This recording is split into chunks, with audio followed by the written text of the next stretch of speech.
Riley Cooper, I mean, like, that dude deserves a statue. I mean, like, number one on your speed dial. Hey, I'll tell you what, like, I mean, I didn't know until a couple days after the fact. I was like, wait a minute, is he the MVP or like we got the all-tournament team? No doubt about it. And then Ty Floyd, when I sure got 17, and like stole it from him. But I was like, when has a pitcher like been a part of like 5 of the 6 wins in Omaha? I mean, what a performance!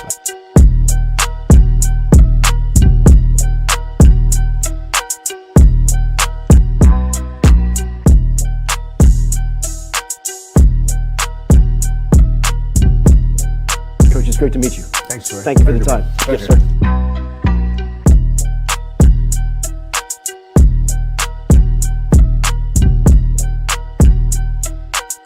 Sharp a little late, boys, at the spring game, obviously, as you can see. A couple of booze cruises here to do. Let's do it. Cruise. Grand salami to the boys. Finally back on track. And I got another one coming. Don't you think I don't?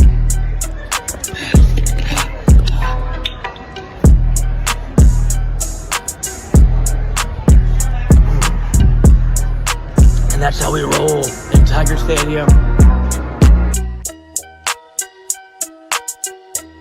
Just watching the spring games that were on television, one thing that jumped out about your squad is your quarterback room is very talented compared to a lot of the league and a lot of the country.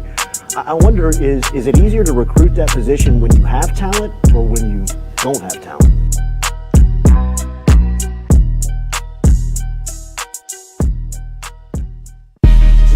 Coach Kelly, we're official. Finally, I'm get a telling chance to meet you. Thought I had to get a private audience with the Pope. There's Jordy. Monday through Friday from 7 to 9. Yeah, you see the notification, we about to go live. We got all your favorite guests, we got them in line. It's the Jordy Culotta Show, come have a good time. Tearing up, answering the question, I thought, my God, if she gets offered this job, she's going to take it. It's just a crazy, fun time at LSU right now. Isn't this what everybody loves? From the boot to the east to the west coast, no matter where we at, we open up the phone lines, come and join the show. Make sure you tell your friends about Jordy Culotta Show. Yeah. Let's go! Let's go! All right. Nice start. Big day. Nice start. It's the Jordy Culotta Show. Come have a good time. Coach, it's great to meet you. Thanks, sir. Thank you for the time.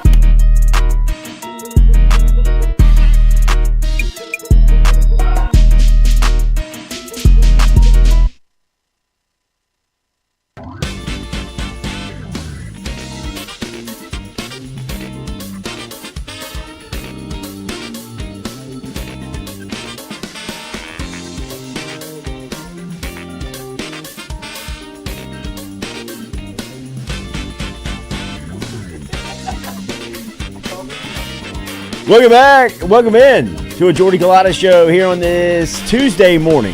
Thank you for starting your Tuesday with us. Make sure and hit that like button, share button, comment button. Remember, we're going after 100 likes an hour, so if you're watching and hadn't hit that thumbs up, go ahead and do that for us if you don't mind. Got a nice show for you lined up today, 7:45 from New Orleans Football. We'll talk to the award-winning Brooke Kirchhoffer about the Saints getting off the schneid last weekend as Alvin Kamara is back setting records again as AK and the boys roll up to Foxborough and just beat the hell out of Belichick and the Patriots. We'll talk to Brooke about the trip and what to expect next here after the Saints coming off of a big win and the offense looking to get going. 8:15, Wilson Alexander, another award-winning journalist, will stop by here with us on the Jordy Culotta Show as we'll talk to him about the press conference yesterday for Brian Kelly and this week ahead for the Tigers as LSU will host Auburn this weekend. 6 o'clock Saturday night inside Tiger Stadium. Listen to Hugh Freeze's press conference as well yesterday. They're a pretty banged-up club coming off of a bye week, too, listening to what's going on the Plains. And Brian Kelly was talking a lot about what's happening here in Baton Rouge. We'll give you that sound coming up here on the Jordy Culotta Show. Remember, as always, we are built by RMB Builders every single day. Rhett Bourgeois and RMB got to see the crew yesterday. They were doing some work over at the Government Street Studio, getting us out of there, and it was always great to see them on time. As they tell you when they're going to be there, they're there. RMB, get in touch with them, rmb-builders.com, and you can find them on Instagram at RMB Builders. Daily, we come to you live from our Click Here Digital studios. Of course, Click Here Digital, we're on the team over here. It is a huge team putting together digital marketing plans for you every single day. If you want to learn more about it, you can log online to clickheredigital.com, or you can email me directly at jordy@clickheredigital.com. And our phone lines are brought to you daily by Southern Regional Medical Center. Charlie Harvey, Jason Ramazan, BJ, and the crew over at Southern Regional Medical Center. Real doctors, real solutions. Get in touch with them today. As we said, our phone lines are packed. We're going to talk to Brooke from New Orleans.football about what's happening with the Saints coming up at 7:45, and Wilson Alexander from The Advocate and NOLA.com at 8:15 this morning about LSU, Brian Kelly, and the press conference yesterday. Lloyd is here on this Tuesday morning after a shift last night on Mic'd Up as the boys were over there at Cards and Culture. Yes. Over in Perkins Road. Stewie is here. Landed the plane. Live here on this Tuesday morning. Y'all had Big G on Had Big G. last night. Yes. He had Weird to see him in Baton Rouge. Yes, he had plane issues. So we didn't know if he was going to come in or not. He goes, we got it figured out. I assume he just bought another one. Problems. Yeah, first world, I don't know what world that's in. VIP world. Yeah. Oh, the jet's not working. Yeah. Get me another one. The literal G-Wagon. The G-Wagon. So it was good to see G. He was caught us up a little bit on the NIL space. Yep. Because of you see the run that Texas and Texas A&M are making. He goes, make no mistake about it. Yeah. It's very obvious what's happening, and he'd like to see some sort of restraints put on it. But at the current world we're in, I doubt it. So LSU, he continues to keep them in the hunt with his model, and he's like, I feel like I'm doing it the right way. People want to point at me and say I'm buying talent. You know, look at what Mark Stoops said about Georgia.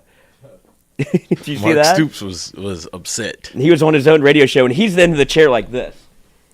Lou Holtz?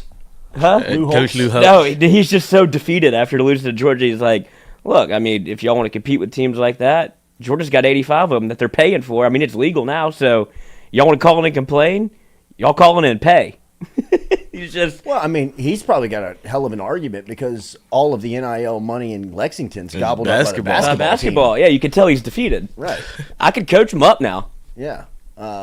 We need 11 Ray Davises. Well, no, I mean, look, LSU's they're I mean, listening to what Gordon said and listening to, people that are in charge of NIL initiatives and, things that are going on around here. I mean, there is a huge concern about just the sustainability of it, the longevity of it. I mean, the schools with the longest money, Texas A&M, schools like that are really the ones that are, the biggest threats that are thriving or seem to be the ones that are thriving under it because they just have an wins out. Endless supply of money. I mean, it really, I mean, it's just it's a different class of donors, people that are interested in it. So, I mean, look, it is, you can see immediately the NIL changes that it has caused, not only on college football. I mean, we talked about it in basketball season.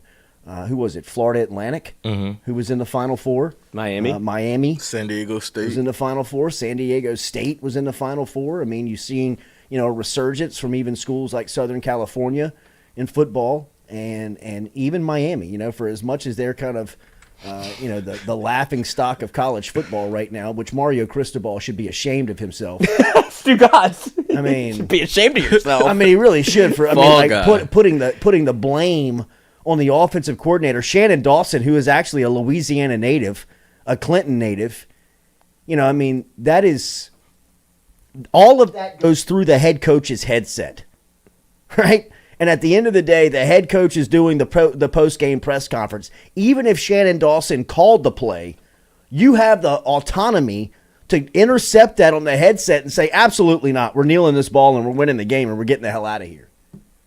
And for Cristobal to put that on his OC is, I mean, that's as weak as the move. That's as weak as not knowing that you have to kneel the ball out at the end of the game.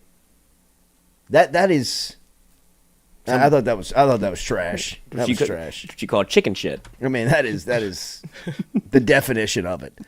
Brian Kelly was speaking yesterday to the press. We have a lot of that to sound for you. Obviously, Kelly was talking about the defense, and the defense is the topic of conversation for LSU moving into this week and into this part of the schedule, starting it off with Auburn. And it is good to hear nationally. I was telling the crew when I got here this morning, I was listening to actually Sirius XM 84 coming in, and I was kind of like listening to it at my house as I was in and out of the shower getting dressed, and then I ate some breakfast at the house, got into my truck, turned on the truck, and it was on. And in that time span, as I was listening in the shower this morning, they were talking about Jayden Daniels as a Heisman candidate. As I kind of got away from it for about 20 minutes, got back into it.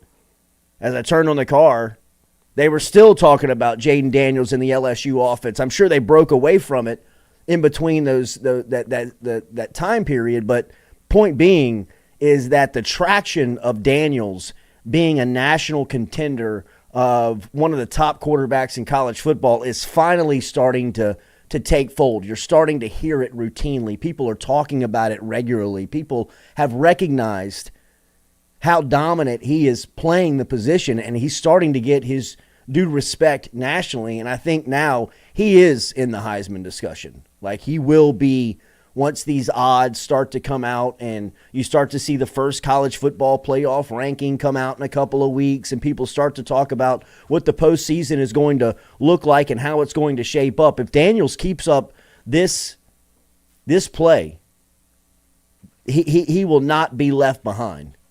And, there's also, you're starting to see and hear the sentiment of the SEC West and just how wide open it really is right now, right? I mean, Alabama sits in the driver's seat, but there's not a lot of confidence that Alabama can pull it back into the garage in Atlanta. They seem like the favorite right now, but there's a ton of football left to be played with October and November still on the calendar. And, there is a piece or a part for LSU that puts them back in the discussion and possibly, could get them to Atlanta as a 2-loss team. It would take, some maneuvering. It would take some things to happen, but as wild and wacky as it's been, through the first 6 weeks, who's to say that the final 6 aren't even crazier? I mean, the only defense that can stop Jayden Daniels is his own. Yeah. At this point. And that's, if you're concerned about the Heisman conversation, I don't think a lot of people would be if you lose another game.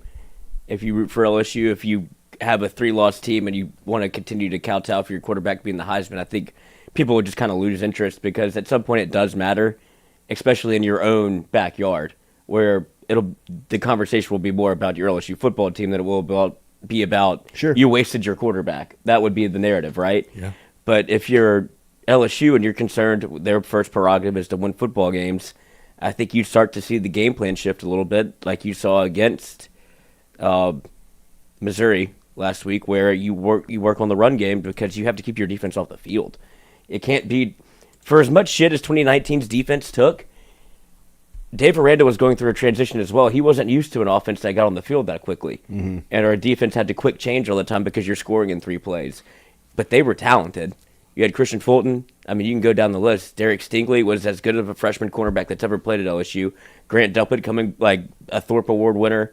You had players on that defense where, okay, they'll figure it out, and you have a top-notch defensive coordinator that can think on its feet.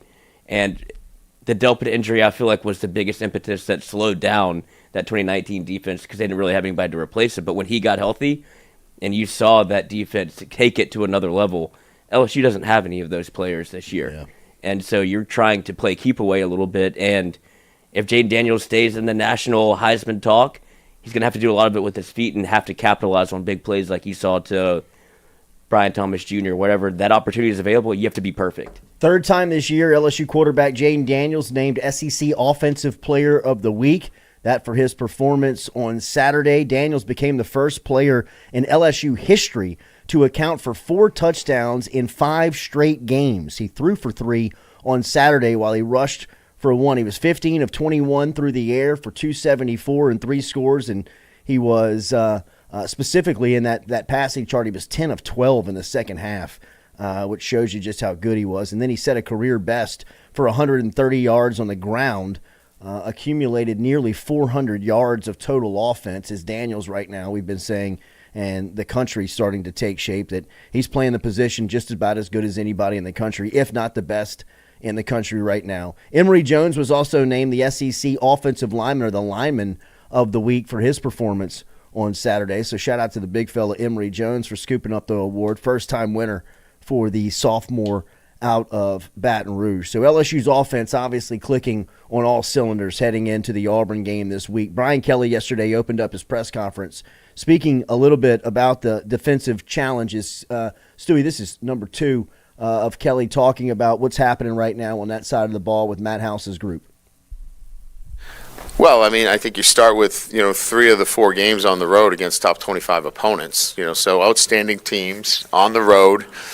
Florida State, Mississippi, Missouri, all quality opponents. And certainly, we wish we could have, fared better in a couple of those games. But, we're certainly, playing at a high level offensively, and we need to continue to improve defensively. And that's, obviously we've given up too many points on the road. But I think our guys have done a great job in their preparation on the road. Clearly, outside the Florida State game, we had a great chance to win the Mississippi game. So I'm really proud of the way they've handled themselves on the road, but it's been a difficult schedule. And so we're seasoned, we're right in the hunt, and, the season's in front of us. So with 5 out of the 6, remaining at home, we feel like we're in a good position. Let's go take care of business. Some of the changes or some of the things that they may be finding on defense that could be a cause for hope here that the defense could be improving into this stretch? Sustain it. Well, obviously that's the challenge. We feel there's some light there at the end of the tunnel for our defense. We feel like the progress that was made up front is going to be sustainable. We're going to have to make some more progress on the back end of our defense. We've got to go compete for some balls that we think that were out there for us to get. I think we are going to get better because of the experience that Whit Weeks is getting at the linebacker position. He's just getting more reps and more time out there. And I think we found a position that we're comfortable with now with Harold Perkins in terms of, it doesn't have to change from week to week with a new teaching progression. So I think there's a lot of pieces there that are coming together, and then I think there needs to be continued improvement at the back end of our defense. And I think if we do that, we feel like we're moving finally in the right direction. Kelly yesterday speaking on his defense there. And look, I was watching a little bit of Caskey's Clicker last night, and Caskey was talking about this Auburn matchup for this LSU defense, and it may be one where you can build off of last week, right? Where, I mean, look, we talked about it yesterday. They're never going to be great. This group is not going to cross over and become some dominant defense over the next couple of weeks. They can find some type of rhythm or some type of beat where they're good, right? I mean, something that they're confident in. And last week, the 2 turnovers that they caused, and even the sack fumble that, I mean, I don't know how they didn't recover that ball. Like I said, Savion ran into Braden Swinson, and it tripped him up because he was running wide. Like he had a lane that was just Savion couldn't catch his feet. Yeah, and then he hit Braden Swinson, and then it made it worse. All that weight. And then weight. Perk was on the hunt.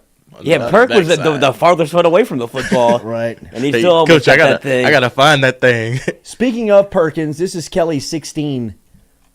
Speaking of him, but this is, that's what I'm talking about. If they can find something that they do well, or that they can ride some confidence into this game, and you get 2 more takeaways this week versus Auburn. Now you're talking about over a 2-game stretch, you got 4 takeaways. Now you're starting to feel good about something. yourself. You got some confidence. You got something that you can go into the meeting rooms on Monday and say, hey, look, you're starting to find an identity to yourself. Like that pick, huh? Right? Mm-hmm. You know what I mean? Like, force a fumble, another pick. I mean, a sack fumble would be a beautiful thing for LSU. Right? It was. A sack fumble, scoop, score. Though. Yeah. I mean, something, and it just like that makes the defense really feel yes. themselves. I mean, you're talking about celebrations in the end zone. I need Perk to pick that thing up. I mean, like, let me see him in the open field. Here is Kelly talking about Perkins and where he ultimately fits in. You heard him talking about that he's finally found a spot. You don't have to coach him week in, week out. So where's it going to be? Did you see the Harold Perkins media availability after the game? I did. Great piece of media. Probably see him again. JD. That over the last couple. We were in 3 down, so in our 3 down structure, we were moving them around because we didn't want them inside. So, we had some, different fronts that we were, playing. Now that we're in 4 down, we can really, designate his position as the Sam/nickel and play a little bit of a hybrid with him. His interception, he was really playing, a nickel position. We feel like he's athletic enough that he can be on the field, even if we want to play some nickel. When we get into dime, that's when we bring in Ryan Yates and play a little bit more of a dime package. So he just gives us a lot more flexibility. We can do a lot more things with him. I just wish we got to it sooner, but we got to the right front. Now that we're in 4 down, it gives him a lot more stability in terms of what we want to teach and how we want the defense to move forward. So finding a place for Harold Perkins obviously is going to take a lot of confusion out of this defense, I believe, right? I mean, now he's out there. You're keeping him out there. I thought his soundbite on Kylan Jackson was a little telling. Yeah, I think you want Kylan Jackson to play. I mean, they're urging him to play. This is 14. You can play it. I mean, somebody who was around Kylan Jackson last year and seeing the way that David Brewerton had to coach Kylan Jackson. God. I mean, BK's ready for that.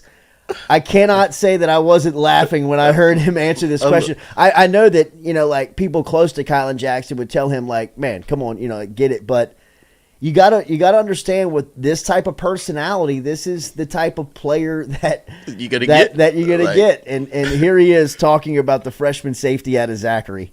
Seen him much so far this year. He's tying his shoes. He's got that down. Oh God. We've got him taking off his gold chain in pregame. That was good. He thought that would be a good idea to wear that out in pregame, and we didn't think that would be a great idea. So you can imagine by those 2 comments, he's coming along, but it's a process. He's a great kid. We really enjoy him, but this is a process. He's only been on a couple of trips. So I would say that, he's a guy that we want to keep moving forward, but he's young, and he is just figuring it out as we go. But I'd like for him, to continue to move forward, with an attention to the little things that are important, because he's got a lot of ability. His upside. Now that he's healthy, as you know, he's been fighting, a couple of surgeries, but he's got to keep growing. If he keeps growing and keeps moving in the right direction, you probably see him on the field by the end of the year.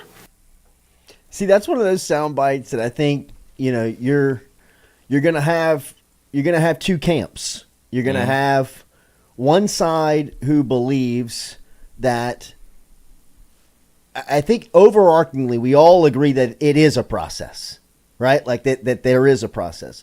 But at what point in the process do you say, look, your evolution and your maturity is going to keep happening off of the field, but the team needs you on the field now? And I don't know that about Kylan Jackson. I'm not saying that I know that about Kylan Jackson, because even when you were out there at practice, you rarely saw him because, like BK said, he was suffering from some setbacks, some injuries. So he hasn't practiced a lot, but he's now on the field and he's out there preparing. He's not doing everything the right way, as you hear Kelly kind of speaking about the style of Jackson. But he also says in that soundbite, if he continues to track right, he'll probably be somebody that you see out there before the end of the year, which tells me that, like, internally they're like, this kid can play. You know what I mean? Like, whether it's, the gold chains or his shoes untied or he's a little late to pick up his smoothie or class, whatever it is, I mean, he's got to get that stuff right. But he gonna come up and hit you now. Like, I mean, he's not scared of contact. He's gonna play physical, and he's gonna make mistakes. Again, you know, like, I mean, I can't go anywhere now without people like asking me about Denver Harris, and it's like I get my deal on Denver Harris has always been, yes, I know his dad. I lived with his dad, and I mean, I've known Denver since he was a kid. My deal has just been like, I'm watching the same game everybody else is watching. Denver Harris is not a lockdown corner, but to me, he's the best option that you have. You just have to live with the mistakes. He's going to make them, right? Like, I mean, I'm not telling you he's not going to be Charles Woodson. He's going to be Patrick Peterson, right? But you got to take the good with the bad, right? And I mean, like, some of these guys that you're like, hey, look, I mean, like with Ryan Yates. I thought his answer on Ryan Yates yesterday was, I mean, so that was one freshman he's talking about in Kylan Jackson. Here's 11. Here's him talking about the other freshman safety in Ryan Yates. Continues to develop. Next man in, it's the next man up. We don't have a lot of options, but that doesn't take anything away from him. He's done a nice job for us, and we have some confidence in him. We think that his next step is playing with a little bit more aggressiveness and confidence. He's a really good player. We want to have him let it go and, play maybe a little bit on the edge a little bit more. I mean, he doesn't want to make a mistake, and I told him, listen, it's okay, just go play. But he's a young player, and he wants to be, perfect. And it's nice to have a true freshman in there that is so conscious about all the little things. But I think he's just got to go play and let it happen. But he's the next man up in the nickel situation. See, like, that's what I love hearing that. You know what I mean? Like, that to me is what the whole roster should be. Like, the next man up mentality is the best guy for the position has to play. And whatever's happening with that guy off the field, whatever's going on in the process, I understand. People are at different lines of it. But if the field is suffering, on the field is suffering as bad as it is in the defensive backfield, those guys got to get out there. Like those guys, and I agree with what he's saying, stop thinking so much out there and just let it go. Go play. Go release it. Go hit somebody. I mean, that is, to me, what the defensive backfield looks more than anything is they look like they're just kind of locked up. They look like they're either thinking or they're a step slow on just being able to execute. But, I mean, that's two statements from Kelly on true freshmen. Kylan Jackson, needs you to grow up. Ryan Yates, needs you to stop thinking. I mean, it's kind of the both ends of the spectrum, right? So, I mean, I just, as LSU keeps to progress, some of these faces, some of these names that, you're curious about, I think you'll start to see them. This is 15. Here he is, Kelly, talking about the injury report coming up for Saturday and what the ability of everyone is who's on that report. Yeah, so I would say that doubtful is Chris. That high ankle is probably got him doubtful right now, and I think probable is Omar. Probable is Charles Turner. Probable is Aaron Anderson. Those would be, I believe, the guys that were on the injury list that didn't dress last week. Is that correct? Is that it, Mike? I think that was everything. How about the quarterback? I mean, like, there is one guy that's glaringly missing off of that report, and that would be number 5. I mean, he did not look healthy leaving Missouri. He did not look healthy for the last crawling to the 14 sidelines. minutes of that game. He looked healthy. I mean, it was. He'd get carried off like he was a band of brothers. It was definitely something that he was fighting through on Saturday. So it will be curious to see what his week is like. Put the red M on his forehead. For Jayden Daniels. I mean, just kind of like how they handled the week with him, because he was definitely banged up, and there was an update on him yesterday. Here is Brian Kelly speaking about his quarterback. This is 3 Stewie talking about just the latest on Jayden Daniels. Yeah, he didn't have any shoulder issues. Yeah, the question. Yeah, was that's about the okay. shoulder. I think our biggest concern was, just overall soreness. He got hit a number of times. It was a physical game, but he checked out well yesterday. He was in the film room this morning. Got his normal film study in around 5:30 this morning, and was with the trainers this morning, and he'll be full go for practice on Tuesday. Oh yeah, cortisone's a hell of a thing. Get him right, man. Whatever it takes. Absolutely. Peppa Pope. Jordy, will you stop this? Are you going down the roster trying to start controversy with every freshman? You have went from Womack to now Jackson and Yates. Let Brian Kelly coach the team. And then Jeff Marcon right after. Say it louder, please. Jeff, can I say this louder? Ryan Get Yates the hell out of here. plays. Ryan Yates plays. He's almost a starter. Deshaun Womack didn't take a snap 3 weeks ago. We asked where he was. He didn't come off the field last week. Yeah. That's what this is. I don't understand people who come here. Everybody is talking about people playing on the defensive side of the ball. He was asked about Kylan Jackson. Nobody's bringing him up. He was asked about it in a press conference. I mean, like, for you to come on and argue about that, what are you watching? What do you think this is? This is a reactionary show of a talking head. That's what we do here. If you don't like that, you have the option not to show up. Or start your own show. Right. Yeah. I mean, instead of doing a show in the comments. I can tell you what the other shows are talking about. They're talking about why Deshaun Womack wasn't playing 2 weeks ago. And then you turn on the film and he's on the field every series. Do you think it's Jordy in the presser asking these questions also?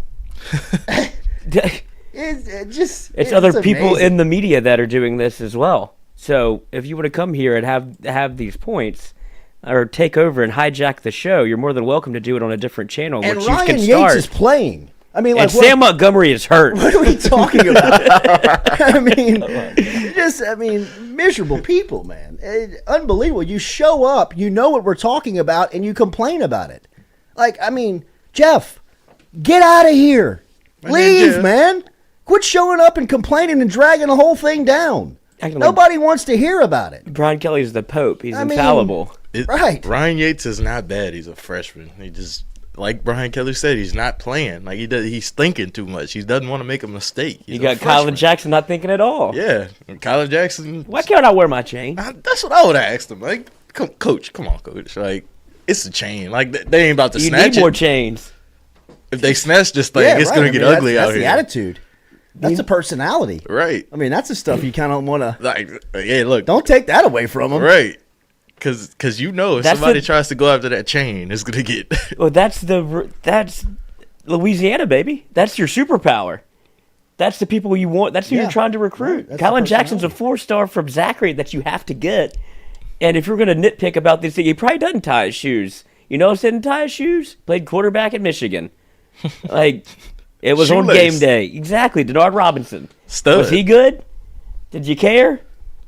Why? I want to say he beat Notre Dame too.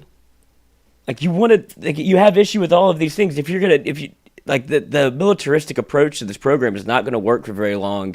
You can say all you want recruiting, and then you get them here. If you're going to try to change them, brother, there's a thing called NIL and the thing called a transfer portal.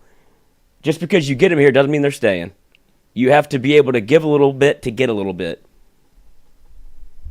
Recognize where you are. Be where your feet are. I mean, and you got to play the best players. And if you don't think that this show and other shows is going to call out when they're not obviously playing the best players, again, you ain't got to be here, man. You know what I mean? Like, I don't know the last time I had an option and showed up to a place that I knew I would disagree with everything they say. I would just say, I'm not going to go. You know what I mean? Like, rather than get there and say, why are you talking about that? Why are you talking about this? How could you talk about that? Why don't you talk about this?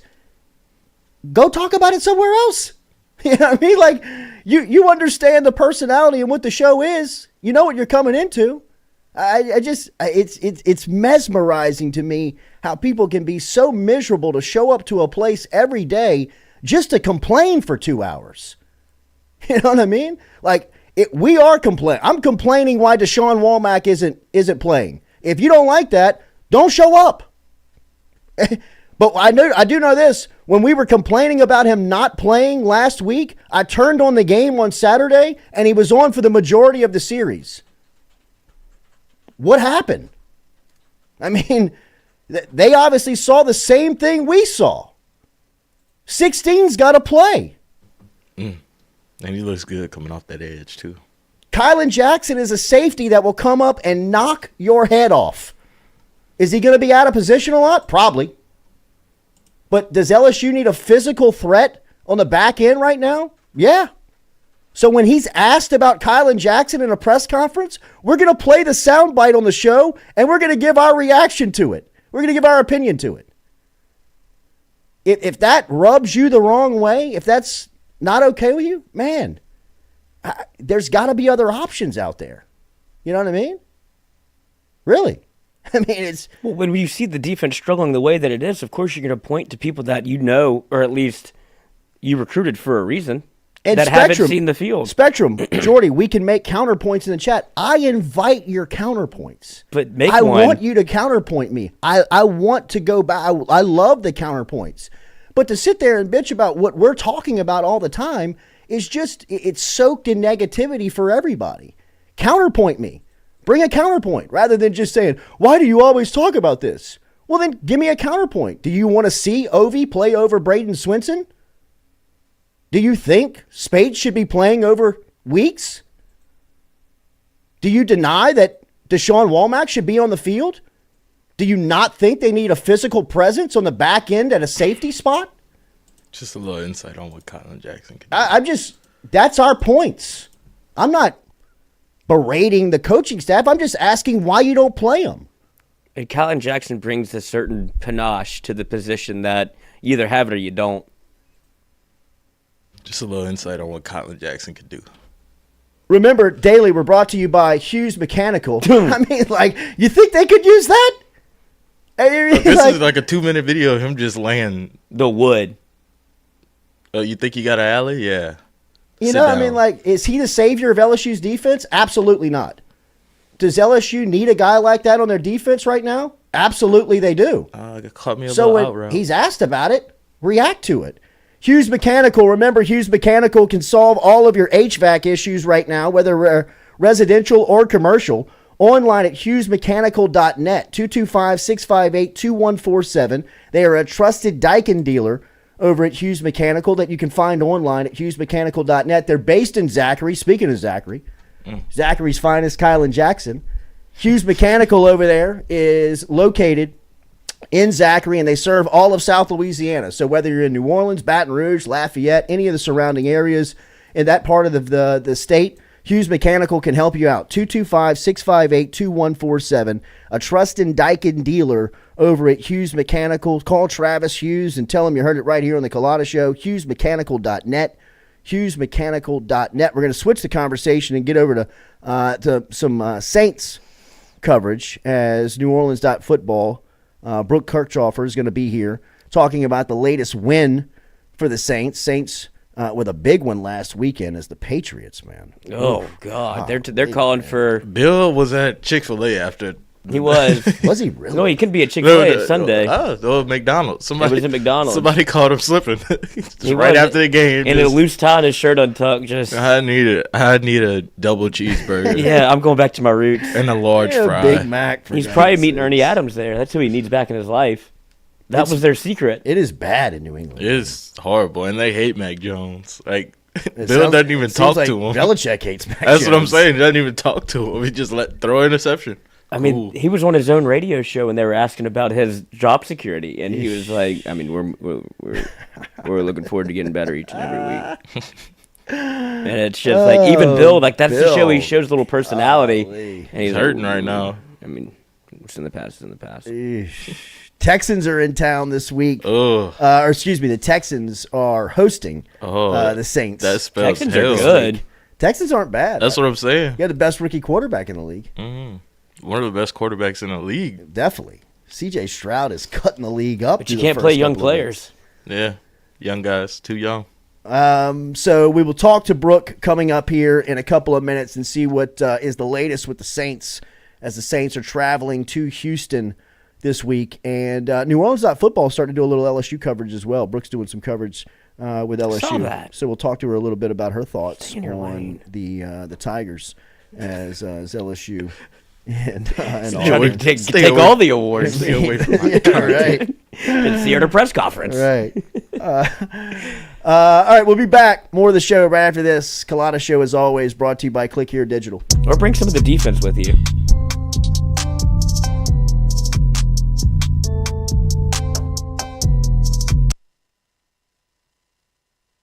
Red Stick Sports, a local staple in Baton Rouge to all sports fans, was founded back in 1981 and has remained a family business for over 40 years. Today, they still have the great selection on the floor, but they're also a leader in custom apparel for businesses, sports teams, and other groups. Take it from us, everybody over here at FM Digital Media. They help us out with all of our apparel. Let them help you out today. Go ask for Cody over at Red Stick Sports. Check him out online at redsticksports.biz. The Jordy Culotta Show is brought to you by Bears Lawn Maintenance. Commercial or residential, Bears Lawn Maintenance is ready to work. Bears can tackle all your homeowners association requirements. Call Blake at 225-485-8022. Bears Lawn Maintenance. In a wreck, Gordon McKernan Injury Attorneys is ready to go to work for you. Come meet your team. I'm your intake specialist. I coordinate your case and connect you with your attorney and paralegal. That's us, your legal team. Thanks. And we'll fight to get you every dollar you deserve. I'm your settlements and disbursement manager, and I'm here to get you paid on time. I'm attorney Gordon McKernan. Put our team to work today. Just call us. Get it done. Hey Tiger fans, when you're traveling through Natchez, Mississippi, make sure to visit Tom and Wright Granning at Go-Mart and On The Go Deli, where you can fill up your tank and your belly. Go-Mart has clean restrooms, community coffee, an awesome beer cave, and a great selection of anything you may need on your trip.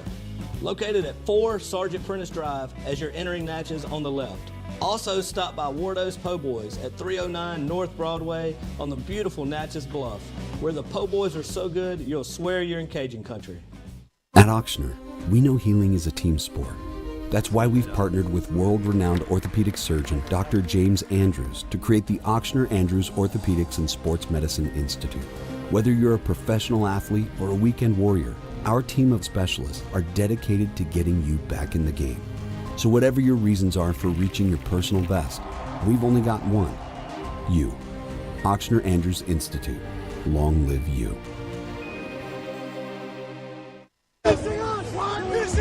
Let's be special. Let's be strong. Let's spell greatness from the top. 1, 2, 3, 4, 5, 6, 7, 8, 9, When law enforcement needed John Stefanski's help, he stepped up and passed the toughest fentanyl trafficking law in America. He's always had our back.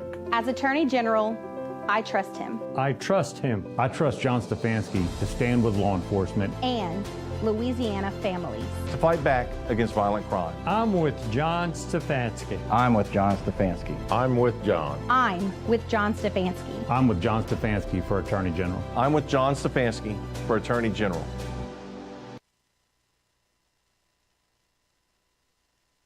Malik Nabers, a wide receiver. Favorite pregame meal? Popeyes. What would winning a national championship mean to you? It would mean a lot to me because, we've seen a lot of the greats come through here, won their national championship, got, remembered for life. If you could have one superpower, what would it be? Probably fly.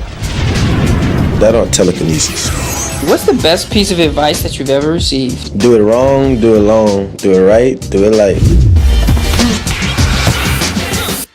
Kyle Lacey, wide receiver, number 2. Do you have any nicknames? K2. What's the best piece of advice that you've ever been given?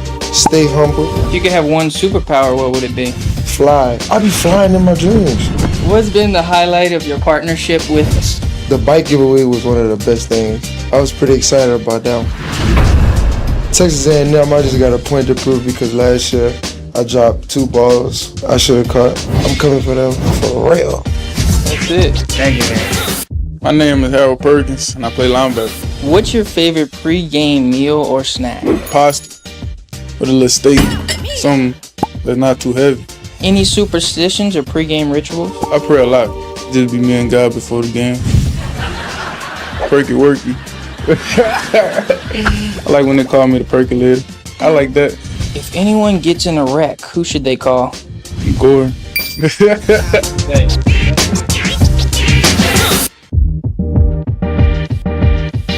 Where were you born at, Greg? Hattiesburg, Mississippi. But I claim 504 food because I was raised there my whole life. Favorite type of food is spaghetti. But you need to try spaghetti with some corn on the side. Funniest person, I'd probably get Kyron Lacey. He be having me joked out every time I talk to him. Who's the most athletic? You know, besides myself, Perk or Malik. Future yourself, just take one day at a time, one step at a time. If you're doing something, just be where your feet are. Make sure you give 100% effort. What is something on your bucket list? Win a Super Bowl. That's definitely on my bucket list. If you could have one superpower, what would it be? Time traveling. Who's the fastest on the team? Like in a short span, I would say quick trigger, I'm taking Perk. One thing most people don't know about me, probably that I moved 12 times growing up, 12 different states. Who's the most savage on the team? Mason Smith. Mason Smith, definitely. And who gets it done? Gordon. Thank you, man. That's great. Emory Jones, right tackle. What's the best piece of advice you've ever received? Got it from my mom, and she just told me, always keep your head on the swivel. Favorite subject? Math, easy. I kind of keep it light. Give me some type of red beans or something like that. Throw a little cornbread on the side. Light with red beans. Yeah, just a little bit. I am superstitious. I got some PSDs that's purple and yellow and white. I wear them every game. I feel like they my lucky draws, and you know what I'm saying? I'm gonna keep doing it.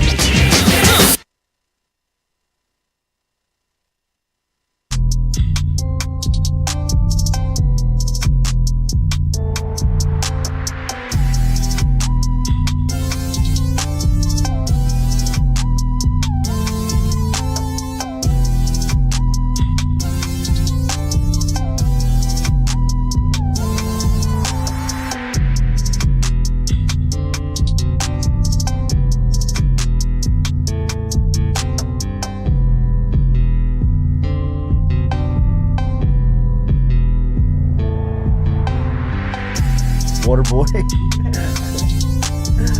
All right, welcome back here, Jordy Culotta Show. Our crew over at New Orleans.football got hung up in a layover in New York. Got in late last night, and Brooke wanted to do a phone call. It was just a frantic morning, and we said, look, let's just bump it. We're going to move to tomorrow. So Brooke's going to catch up with us tomorrow morning at 7:45. Looking forward to that. If you were looking forward to some New Orleans Saints information, sorry about that. We'll bump you 24 hours, and we will we'll have that segment for you tomorrow morning, as she just confirmed she's good to go at tomorrow morning at 7:45. So make sure and give us a follow, a like, a share, if you don't mind, as we appreciate you always being here. And we'll talk New Orleans Saints with Brooke tomorrow, and we will talk to Wilson Alexander coming up here at 8:15 this morning. And as you heard, Coach Brian Kelly updating the injury report to LSU yesterday. He did include Charles Turner, Omar Spates, Aaron Anderson, and Chris Hilton. Hilton was the only one on the list that he had as doubtful. The one on the list, obviously, to me, that's most important is Turner, the center. But I would like to get one of these wide receivers back, because I think now is the time where LSU is going to have to develop that third guy that they can trust. And look, it's obvious that they like Kyron Lacey, and Lacey is a guy that is a physical player. He blocks as good as any wide receiver as they have. He takes pride in that part in it, but he has shown that he is very inconsistent in catching the football. And I think with the defenses that they are about to start facing, I think Auburn's an underrated defense. for Auburn's got the defense. stretch of games that LSU's about to go on. They got defense, coach. And they're going to play some respected defenses like Alabama and A&M coming up over the next couple of weeks. But I think Auburn is really a defense that's kind of under the radar that you're going to have to really be ready for and is going to, they're going to be physical. They're going to have a plan. They're going to be athletic. And, from a matchup standpoint, I think this will be an interesting one. Not to say that they, can come in here and stop LSU's offense. And I'm not even saying that they can slow them down. They are going to be a challenge, though, in my opinion. And I would love to see that third wide receiver really start to take shape at this point, right? Because I do believe that, the defenses that you are going to see are at least going to have some plans, DJ Durkin and Nick Saban and, guys that are going to be up on this gauntlet that you're going to go through. We're going to have some, they're going to take some punches at you. They're going to try and slow you down. And I think that you're going to need that third pass catcher outside of Mason Taylor. I think Taylor is obviously, when you kind of go down the pecking order of the weapons on this thing, you can't get far without mentioning Taylor. But I do believe that they need a third true wide receiver guy that can catch the ball, that can put some pressure on defense, right? And I thought it would be Chris Hilton and, a high ankle sprain, which is what BK said yesterday, that Hilton is doubtful for coming up this weekend at a wide receiver spot, a track guy, a fast guy like Hilton is. I hope he can get back. I would think that it would be a couple of weeks before you would see him back at full strength out on the field. So, by just the field, right, I think Aaron Anderson has a great opportunity if he can get back into the lineup. And to hear that he is probable, I did take away yesterday that was a good sign. I thought that, obviously you got to have Charles Turner back. You don't want to play games without your center. Your center, to me, is your second most important position, maybe on the field, definitely on offense. When you're just talking about the responsibility of it, he's the only other guy in the game that touches the ball every single play. He recognizes defensive fronts. He calls out protections. His simpatico, really, relationship that you expect between the quarterback and the center is something in sports that is, that's a sacred relationship when you just talk about kind of the duos in sports. So Turner, obviously the most important, but I think from just a need standpoint, the third wide receiver door is, to me, it's wide open right now. And if they're not going to play these freshmen, which I thought that they would have cut the teeth of at least one last weekend, I had my bet pledged on Shelton Sampson and didn't see Sampson, didn't see any of them. Jaylen Brown, Kai Prayon, Kyle Parker, none of those guys got any run last weekend. So if they didn't play him there, I guess they may not play him if that's the case, and Aaron Anderson is probable.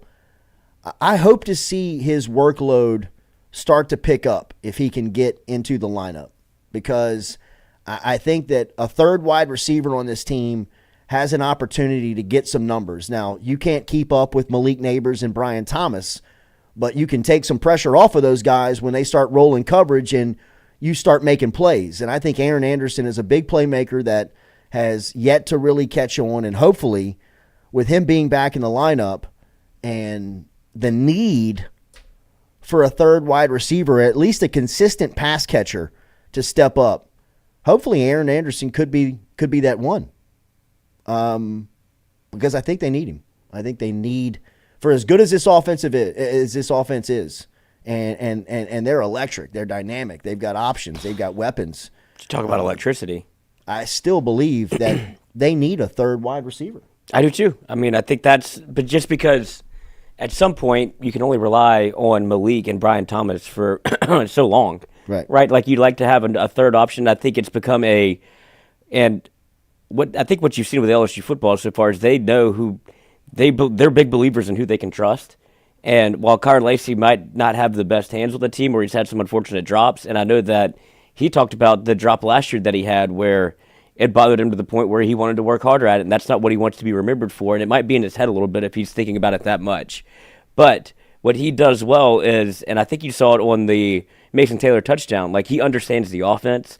He picked up a block and then picked up a chip to kind of free Mason Taylor up on a touchdown where not many people saw it, but I mean that's kind of like how the play was designed, and he's going to do his job every time he's out there in terms of like role and responsibility. If he makes the play, he makes the play. That's kind of where you're at. He makes gets a touchdown catch against Ole Miss, and that was in the bucket, and it was a quick catch. He makes it. Carn Lacey, I don't necessarily, you don't trust his hands, but he does his job, and that's where it feels like LSU is. They've got Malik Nabers, Brian Thomas, Carn Lacey, and then Mason Taylor, and that's what those are the four they want to roll out there. Aaron Anderson, if you put him in that spot, especially with a chance, there's really no one else to look around and see who's going to take my job, whatever, and the way that they started to use him, felt like he was on the right path. Like it started to see him more involved in the offense because the motions and the pressure that he was putting on, even against Mississippi State, where you have to, if he moves, you have to follow him. You can't let him get a running start. You have to account for somebody like Aaron Anderson. And if they can get back to that role where either even if it's as a decoy, that still frees up because people have eyes on him. That'll free up Brian Thomas. That'll free up Malik. He's just another weapon that you have that is so explosive you have to account for. I'd love to see them kind of use him the way that they're using Malik with those pop passes and the motion. Easy things just to get him going. I loved in Nussmeier's first play last week, they had Malik Nabers in the backfield. They handed it to him. Yeah. Now, he got drilled. I think everybody kind of saw it coming. He got popped. They weren't going to throw that football. Right, but I mean, even using Aaron Anderson like that. Yeah. Even like those quick tosses to the edge where you're in a shotgun as a quarterback, you got the running back right to your right or your left, and you just snap, catch, and toss it out to him and let him get to the edge. You don't have to think. I mean, Aaron Anderson to me is that type of guy that, I know that we've seen him in spurts this year, and you've seen him in just kind of small doses. I think a 6-7 package of him touching the ball a game is something where he could really make a contribution. He could make an impact. Right? I mean, again, I'm not asking him to get Nabers and Thomas type numbers, but he can take the pressure off of the defense or take the pressure off of those guys where defenses are going to, I mean, they're going to start throwing everything they can at those two. Because, I mean, how much can you sit there and just watch Brian Thomas catch touchdowns over your head? I mean, I don't know what you do to stop. I don't know if there is anything that you can do really for Malik Nabers. I really don't. I mean, you've seen him dice up man. You've seen him dice up zone. You've seen him dice up double coverage. I mean, he's special. He is. I mean, he's just an elite wide receiver that I don't know if there's an answer for in college football right now. I really don't. I don't know if there's a coverage, a player, a scheme, a system that could shut him down completely. Right? Like I'm talking about like a 1-2 catch performance. No. Because I think what makes him elite is his ability to play every position on the wide receiver chart. Like you can move him in the slot, you can move him outside, you can put him in the backfield. He knows everything that he's supposed to be doing at any position, and he has that innate ability to find space. Like if you have zone coverage, he knows where to settle. If you want to put man on man, good luck. If you put him in the slot, he could run that slot fade where if you bracket him, then that's when you get the Brian Thomas deep ball. Like that's what LSU is kind of living on, that 1-2 punch, and it's greedy of us, honestly, to ask for another one because a lot of people are looking for one. LSU has two, and in a perfect world, LSU adds a third, right? And especially in a player like Aaron Anderson where if you do some of the things that Malik is doing, where you put him in motion, you get the ball in space, and you see him, now you got eyes on three guys that can take the top off a defense at any point in time, and that makes your offense that much more potent. The only thing that I could think would stop LSU is if you get pressure on the quarterback. That's that's kind of where the territory you're in right now. That's why Bama scares me more than anything right now. I mean, I think Dallas Turner and that crew is. I mean, they're playing high. Yeah, playing high level. They're playing high levels. Do you think you see a Kevin Steele type defense that Auburn rolled out against Joe Burrow at some point where they did it to Caleb Williams? That's the only reason I'm bringing it up. Where they dropped 8. Dropped 7 in coverage. I don't know if you can do that to Jaden Daniels because he'll run because of how good he is running the football. I mean, you give him 8 yards of cushion before the first down. He'll run for 200. He'll run for 220. Well, and a lot of what he did against like Missouri, I felt like kind of maybe thought of that because they were playing off coverage a lot, a ton of light boxes, And that's where you saw Logan Diggs just running in wide open spaces. Mm-hmm. He checked to a lot of, like, Run the game plays. plan was, they got 5 in the box, coach. Hand that thing off. We Go got for 5 10, for their 10 a play. I think, Logan Diggs averaged 9.7 a carry? I mean, if you're going to give us the first down, Jaden Daniels is going to take it. Right. I mean, he didn't have to be the star of the show, and there's times when I think he likes to get going early running the football where he'll pull a couple just to insert himself in the flow of the game to where you have to defend it. And then after that, he's handing Logan. that thing Here, off. Logan. Here you go. Get going. Go. And having a true, which I didn't think LSU would have, was a true one at the running back position. Yeah. He's asserted himself, and that's not to say that's not a slight on the other guys. No, it's not. I think he's just turned into a true three down back. The last time you saw Josh Williams, I think, got 1 carry. Mm-hmm. And the last carry he got before that was a 41-yarder out of nowhere. So he can still do it. Haven't seen Armani Goodwin yet this year. I'd imagine he's still getting, if he's not healthy yet, then I don't think he'll, but I think he is. He was warming up the last home game I went to. He was in pads. It just feels like Logan Diggs just kind of wrestled this thing away from everybody else. And they trust him. Why not? Here is Kelly talking about Logan Diggs. This is 10, Stewie, of him talking about his emergence of finding a primary running back. And ready to go. Yeah, I mean, I don't know that we had an exact formula in terms of how that was going to look. Logan has just been, really physical, really reliable in all areas, catching the football, picking up protections, and getting us the tough yardage when we need it. As you know, we've kept ourselves in some really good third down situations, extremely manageable third down situations. I think we lead the country in third down conversions, 56%. A lot of that is tough yardage running, and Logan's just been really good at that. So, to answer your question, I don't know that we had an exact formula in terms of how it was going to look. And no, you can't keep all of them happy, but they have roles. They want to be part of our football team, and we'll just have to see where it goes as this. Yeah, I mean, look, I was on that bandwagon too early in the season of role players and, kind of running back by committee. Forget that. I mean, you got a dude. You got a primary running back who you can feed 25 times a game if you need to. He'll pass protect. He'll catch the football. He's got great vision. I mean, he is, to me, exactly what you need. I mean, more than what you need. I mean, what Logan Diggs has turned out to be, that was a fantastic get.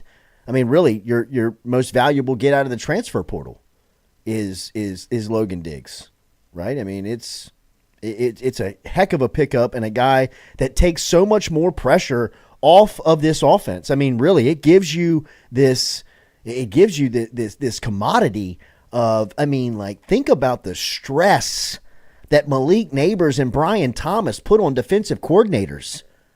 Really, what do you do? I mean, I'm asking realistically, if you're a defensive mind out there and you're watching this show, what would your plan be against these two guys? I mean, there's no way you can man them up. They have torched every single one-on-one, every time. From Florida State to Missouri, everybody in between, if you've gone one-on-one on them, they have cooked you. I mean, Coach, the Brian Thomas touchdown, Caskey broke it down last night. It was actually cover 3. And the safety bumps down. Couldn't get there fast enough on the crosser. No, he's looking at eyes on Malik. Yeah, and Brian Thomas just outran the corner. Yeah, just that's what I'm completely saying. outran him. I mean, I don't think that. I'm sure they know now, but I think people still underestimate how good of an athlete Brian Thomas is. They underestimate his speed and everything. He'll jump over you. He'll run by you. He is a freak. Complete man. Receiver, too. The first time I ever saw Brian Thomas was at the state basketball tournament when he was a freshman in high school. Wasn't he the MVP of that game? He was the MVP of the 5A state championship game as a freshman in high school. And when I tell you that it was not even close. And he was on a team with Jalen Cook. Who the best player on the floor was. I mean, he was such a freak athlete that it's scary to think that he is the 2 on a team. Like, I mean, I'd say he's wide receiver 1A, 1B. Yes, absolutely. I mean, I think 5 years from now, he's an NFL one. Oh, yeah, for sure. He reminds me a lot of Terrace Marshall. Yeah, a little more athletic. Maybe Terrace, after he got hurt. I think he's got a little bit of Debo in him. I think he's got a little bit of Dwayne Bowe in him. Oh.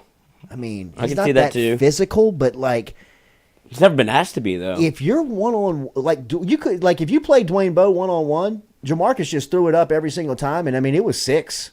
It was either 6 or interference. It really was. I mean, like, it was almost as much of a guarantee that they had in that offense. When you see one-on-one with Tom, I mean, think about it. He's got 9 touchdowns. How many of them are against man coverage? Like, I mean, 7, Yeah. 6. I mean, he just, when they see it, it's like, oh, you're cooked.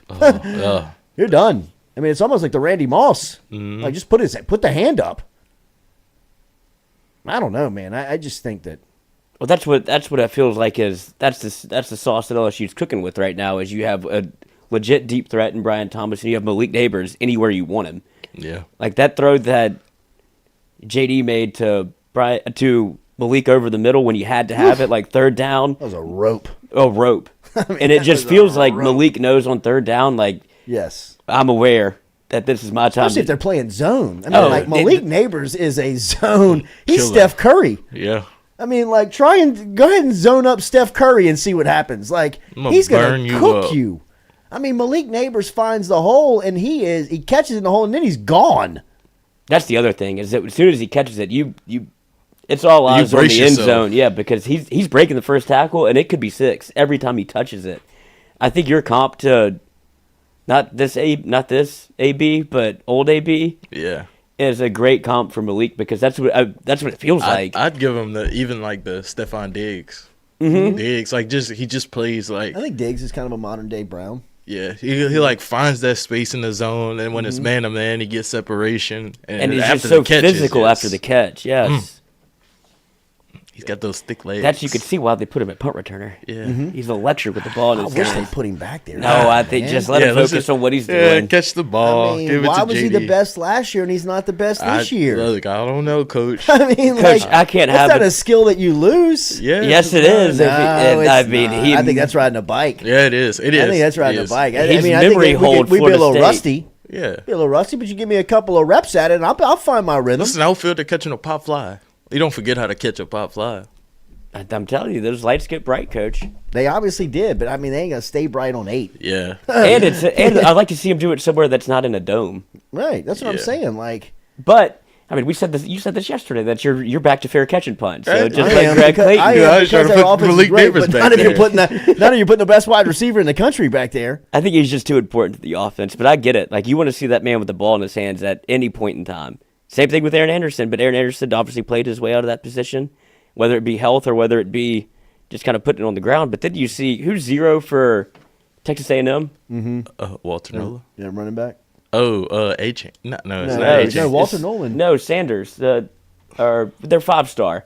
That punt returns. Reuben Owen. Yeah, he's dropped 2, and he picks him up and almost runs him to the house. Wait, no, that's not who returns punts for A&M. I'm They're blanking on his A&M name. should play Le'Veon Moss. I'm blanking on They his do. name, but They don't play him enough. Yeah. They They'll don't probably play- be in the chat. Chat, help us out. Remember, Daily, we're brought to you by Go Roof online at geauxroof.com. Get in touch with our friends over at Go Roof. A beautiful roof every single time. 225-927-8300 or online at geauxroof.com. 2-year free workmanship guarantee when you work with Go Roof. That is on all new roof installations. You should choose Go Roof if you're looking for residential roofing, commercial roofing, or roofing repairs. You got 15 years of experience, free and quick inspections. They are licensed and insured and proudly been supporting our community since 2005. You can count on them, as we said, every single day for repair, installation, and maintenance. 225-927-8300 is the phone number. Just store that into your contacts list and you'll have your roofer next time you're in need. They'll hop up on the roof for you today, diagnose a problem if you have one. They'll work directly with the insurance company to take the headaches out of that part of the process for you, and they'll have a beautiful roof every single time that you work with Go Roof. Online, geauxroof.com or 225-927-8300. Wilson Alexander next here from NOLA.com and The Advocate, as we will talk LSU with Wilson next here on the Jordy Culotta Show, built by RMB. Nice Smith. Thank you, Brock TV, Gerald Jr. and Chili. I already had it. It's up there.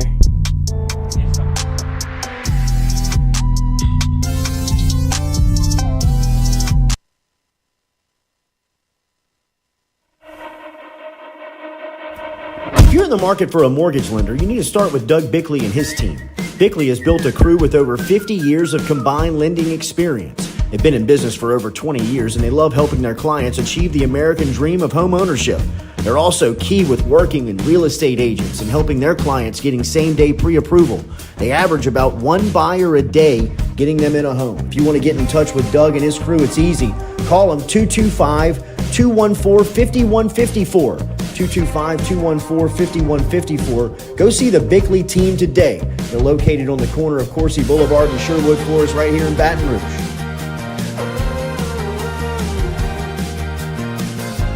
What's up? What's happening? Chilling with a couple of cool guys. You? Chilling and watching some tube. Hold on. Did you do it? Hold on. Did you do it? Roof's up. Hold on. Roof's up? Roof's up! Roof's up! Hold on. Hold on. Hold on. Beautiful roof every single time. True. At Ochsner, we know healing is a team sport. That's why we've partnered with world-renowned orthopedic surgeon Dr. James Andrews to create the Ochsner Andrews Orthopedics and Sports Medicine Institute. Whether you're a professional athlete or a weekend warrior, our team of specialists are dedicated to getting you back in the game. So whatever your reasons are for reaching your personal best, we've only got one. You. Ochsner Andrews Institute. Long live you.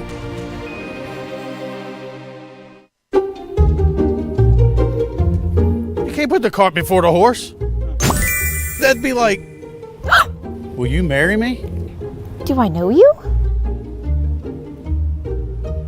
Never sign a contract with a roofer before he gets on your roof. Call Go Roof instead.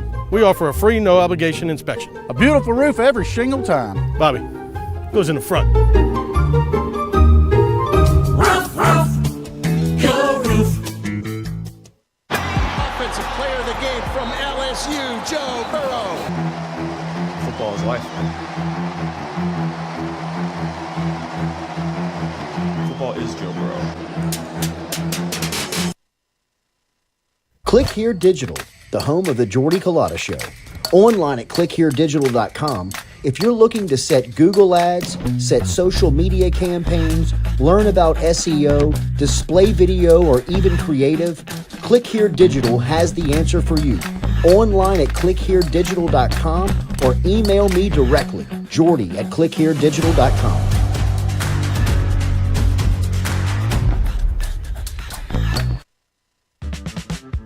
Don't let concerns about shifts in the market disrupt your long-term financial goals. Edward Jones financial advisor Daniel Newman can help.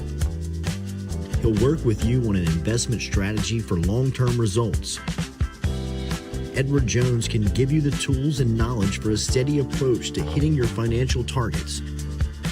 Get started today by calling Daniel Newman at 225-261-8262. 225-261-8262. Edward Jones, member SIPC.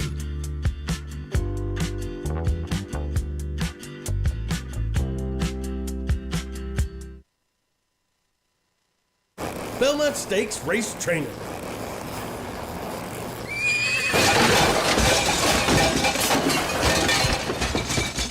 I'm sticking to roofing. Roof, Go Roof. Phil's Oyster Bar, a staple of South Louisiana since 1945, located in Southdown Shopping Center and online at philsoysterbar.com. If you log online, you can learn about the private party schedule, the catering menu, and even order online. Daily lunch specials Monday through Friday. Learn about the history when Gus Piazza took it over in the early 70s, made it an absolute stop-in for everyone who came through Baton Rouge, and now Anthony, his son, carrying on the tradition. Phil's Oyster Bar, Southdown Shopping Center, and online, philsoysterbar.com. All right, buddy. Make it a good shot. Oh, yeah.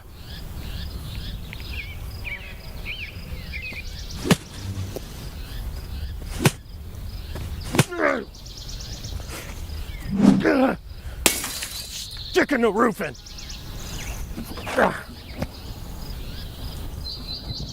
For a hole in your roof, for a whole new roof, go roof.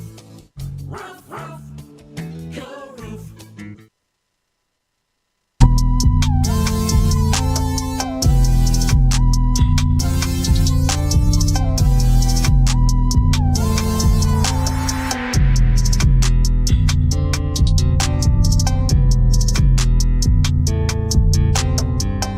All right, welcome back here. Jordy Culotta Show is always brought to you by our friends Katie's Restaurant down in New Orleans. Check them out online, katiesinmidcity.com. Located on Iberville Street, Scott Craig and the crew, the best, man. They are the best as far as service goes. You know what you get when you get over to Katie's on Iberville Street. Great service, cold beer, great food, awesome atmosphere, taste, sights, smells of New Orleans. Go see them on Iberville Street. Tell them you heard it here on the Culotta Show. Each week we link up with our guy Wilson Alexander from The Advocate and NOLA.com covering LSU football. He is an award-winning journalist. He's great at what he does, and you can catch him every Tuesday here on the show. We welcome him back into the conversation this morning. Wilson, good morning. How are you? Good morning, y'all. How you doing? Doing good. All right, so Brian Kelly said that he found a position for Harold Perkins, and that is what's going to be a key point of this defense. Wilson, what do you make of the position that they found, and do you think that that's going to be the key that unlocks this group? So this is something that, of course, since the Florida State game, he's been playing outside and on the edge and kind of as a Sam nickel linebacker. And it doesn't really, from the naked eye, look much different from what he's really been doing since the Grambling game. But Brian Kelly is talking about it as something that's much more solidified here recently than it was even against maybe Mississippi State or Arkansas, where it still looked like he was out on the edge in that Sam nickel spot. But for them, it must be a little bit different. He's, because of their going to a 4-down defense, he's a little bit more set in what he's doing. And on that interception, for instance, they were able to do something with him they hadn't done before, which was, show him rushing off the edge and then sort of drop him into a trail behind, Luther Burden underneath and be able to pick off Brady Cook there. And so, is it going to change the entire defense and make this unit one of the best in the country? Probably not. There's deficiencies and other things that have to be worked on. But if you can at least start to sort of have something set up front, get a lot out of Harold, maybe Mason Smith you get more out of, and start to, and some of those other defensive linemen, then that was always the strength of this defense. And if that group can start to really take over some games and dominate at the up front line of scrimmage, kind of they did at times in the fourth quarter and against Missouri, then this is going to be a better unit. The stops and the turnovers last week, was that something to grow on for the defense? Is that something that they can, from a confidence standpoint, ride into this week? Definitely. We were talking to players post-game about that. Did you just need kind of a few things? Did you need to see it a little bit in order to feel that you can really do it? And they said that was a big thing for them. They had certainly heard all the outside noise all week, and justifiably, so they had not played well. But they were able to come back, and it wasn't pretty. I mean, they still gave up 39 points, of course, but 14 of those came in the second half. They were able to get some really key stops. When you look at the sequence right after Jayden Daniels gets hurt, Harold makes a couple of big plays to set up a third down. Then Mason Smith breaks through for his first sack. Braden Swinson coming off the edge for the strip sack. Some interceptions that were, of course, really important. They were starting to be able to make, some adjustments mid-game and then have those actually stick and work. They started out in man. They moved to zone coverage, which they've done a lot of this season is zone coverage. It was kind of different to see them open up in man. But they realized that wasn't working against Luther Burden, those receivers, and so they switched back, and they were able to make some really key stops. And so it is something that for this defense, you can start to say, okay, maybe there's some signs of progress. As Brian Kelly said yesterday, it's a step, it's not a leap, but there's maybe something that they can continue to improve on, especially when you look, like we said, kind of up front. Yeah. This week versus Auburn, it seems like this is an opportunity for them to continue that momentum, right? I mean, I don't want to call it a get-right game defensively, but, I mean, this is kind of what the doctor ordered for them as far as what's next, right? it helps not to be playing one of these offenses like Ole Miss or Missouri, which has been explosive, has a lot of weapons on the outside, and really, have been maybe more dynamic and effective quarterbacks to this point. But Peyton Thorne and Robbie Ashford, the combination that Auburn has been using, really hasn't been. And they also don't even have like a receiver who's gone for over 100 yards. I mean, their leading receiver averages like 36 yards a game. So they're gonna still have to do a lot to stop the run. Auburn's been effective in that area. Ashford's, as we saw last year, is a really tough quarterback when he's using his legs. Peyton Thorne, the game where you maybe worry about what Auburn can do here and if it's able to keep things close is it was at home against Georgia and was able to keep that into a really close game in the fourth quarter. And Peyton Thorne at one point in that game had a really long run on the edge in order to set up a touchdown. And so LSU's going to have to account for the running game in this one. Jarquez Hunter, Auburn's running back, is probably their best offensive player. But if you're able to shut down the run, which is at times has been a problem for this LSU defense, then they should be able to have some success. And, you don't have to worry as much about those threats on the outside, which leads you to believe that maybe this can be the kind of game that continues to give them some momentum as they head into, closer to the bye week and into that tough November stretch starting with Alabama. Wilson, I think this is the best offense in the country, speaking of LSU. I think it's the best in the country because when you have to have it, it's there. What do you make of this group and what you're covering right now from an offensive standpoint and what LSU is doing? I like how you said that, when you have to have it, that it's there, because, there's been some moments when they, like early in the Arkansas game, Jaden was struggling. There was a couple of drives in this game, not a ton, but a few where they, the first drive of the game, and then that sequence at the goal line when Jaden got hurt where they weren't able to punch it in, where it's not like they are scoring every single time, but they're making the plays when they need to. And those two go-ahead touchdown drives in the fourth quarter when Jaden comes back, this group is explosive. It's really one of the best in the country.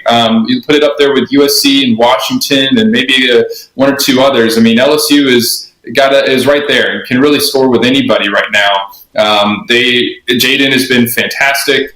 And it's not just that it's Jaden and Malik. It's, Brian Thomas has come on over the last month, and you've gotten a really productive running game. And so the running game in particular over the last couple of weeks and in this Missouri game, most evidently was, it's really given this offense so much balance. Jayden Daniels has 422 yards rushing, and he's not the team's leading rusher, which is a great sign. Logan Diggs coming on has been huge. And so they can do so many different things. You try to take away the run, they'll throw it over top. If you try to take that away, then they'll just run the football like they did against Missouri. So they're a group that can keep LSU in any single game that it plays the rest of the way. I believe they need a third wide receiver. Is that being too picky? I can see that.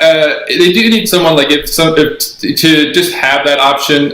It'd be nice if Mason Taylor was able to maybe turn into that, or Kyron Lacey. It looked like Chris Hilton was kind of coming into that third spot, and then he, of course, suffered the high ankle sprain against Ole Miss, and so he's going to be out for probably a couple of weeks here. He's obviously helpful to play in this Auburn game, and so maybe it would be nice. But when you have that tandem of Malik and Brian Thomas, then you're just going to keep feeding them as much as possible. And so, if there's a moment when they really need a third receiver, then maybe that, they would like to have one available. And I think right now that's probably Kyron. But it's not necessarily what's going to make or break the offense probably in a big moment. All right. So Jaden Daniels, it seems like he is. This morning, I was telling the crew coming in, I was listening to some national stuff and listening to some podcasts, and it feels like he is starting to get that due that he is. I mean, he needs it. Yeah, right. What do you make of what his performance was on Saturday, especially after the injury? It was so just gritty. I mean, and it proved so much about him, even to Logan Diggs, who was, this is his first year playing with Jaden. So he didn't see some of the things that Jaden did last year in the way that he took some hits and kept going. And Logan said post-game that Jaden showed me a lot today, especially a quarterback who is a little bit slender like him, to take the hits that he did and to keep playing and lead this team to a win. It was huge in Logan's eyes and huge in all of his teammates' eyes. I mean, Jaden, he is... it's hard to find all the right words for it because he's just been fantastic. I mean, it is nice to see him get his national due. It makes sense that maybe he wasn't being talked about in the Heisman again because of everything that goes into the Heisman, right? Like LSU had lost to Florida State. A lot of people had probably watched the Florida State game when he wasn't at his best. and kind of written him off a little bit, and then LSU loses to Ole Miss. But in terms of just individual performance, he's playing at a Heisman finalist level right now, and if it continues, then I don't think there's any reason he shouldn't be in New York if he's playing like this all the way through the year. So he's doing everything that this team needs him to do in order to win football games and be competitive. He's been super effective with his legs as usual, but he's just developed as a passer in such a way that makes him incredibly dangerous and hard to defend. It was, Hugh Freeze's comments yesterday about him were pretty interesting. Just Hugh basically saying, I don't think you stop him, so we're going to try to hold him to field goals, and that's going to be their game plan. No, you could tell that Hugh was very impressed with this offense. I mean, his press conference yesterday. We were talking about it. I mean, he was pretty obvious in what he was trying to say. Like he likes what he sees. It's just on the wrong team. Very dynamic. So offensively, when you're talking about Daniels, do we have any idea of his status and kind of how he is this week? How they'll manage him this week? Because look, I know BK wants to be transparent. He's all about the injury stuff, but I thought that there was one glaring name missing yesterday when he rolled down that list. That was a great sign to hear that it wasn't just like Jayden Daniels was listed as probable. He just wasn't listed at all on the injury report. Brian Kelly said he'll be full go at practice today, and that is a fantastic sign because, he was definitely feeling it post-game. We were talking to him. He was kind of walking a little bit slower. You could tell some movements were still hurting him. But he was, by all indications, folks who I've talked to around Jaden on Sunday said that he's good and that there wasn't any really reason to worry. Which was great because he took an absolute shot there. I was amazed that wasn't a penalty. That really should have been. So everything is pointing at him playing in this Auburn game. Certainly he was stiff over the last couple of days, and they're going to have to continue to get with him in the training room just to make sure that doesn't become some sort of issue over the course of the week. But all signs are pointing toward him, practicing full go throughout the week and then playing Saturday night against Auburn. This should be a pretty good rowdy atmosphere Saturday night, right? I know it's a sellout, and the win, I think, on Saturday really kind of boosted the momentum back up for a home game. What do you expect Saturday night with LSU getting back to Baton Rouge for the first time in 2 weeks? 3 weeks? Yeah, definitely a great crowd. I mean, they've been on the road so much here to start the season, and the only home game that kind of quite matched this would be Arkansas, but that was still early, and you're still kind of coming off that Florida State game. And even though the Ole Miss loss was just a couple weeks ago, like you said, this felt like this win sort of rejuvenated things. So they're sitting at 3-3. Oh man, that would be the complete opposite. But to get back to 4-2, now you can sort of start to think, well, okay, they were in this spot last year at the halfway point, and look what happened. And so, there's a long way to go. They got a lot to figure out defensively, but in terms of sort of mood around the season, winning that game was absolutely crucial. You had to have that. And so now that LSU you come back home, you've got 5 of your next 6 at home in Tiger Stadium, a night game in Tiger Stadium against a rival. It should be a great crowd, great atmosphere too. How important is Charles Turner to this to this offense, and what do you know about his status on getting him back for Saturday night?